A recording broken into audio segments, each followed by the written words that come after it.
Alam nyo ba na nominated si Carlene as Popular Creator of the Year sa TikTok?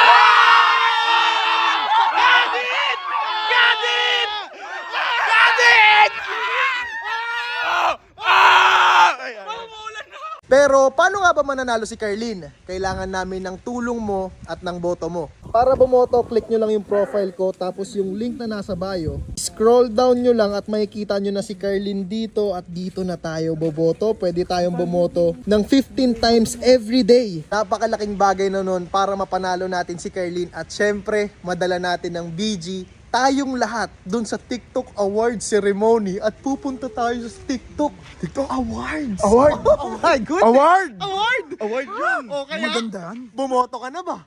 Bumoto na. Oh. Boto na namin! Hindi ako maboto. Bakit? Kasi kakalat ko sa buong mundo! Kaya BG, bumoto na tayo para kay Carlene.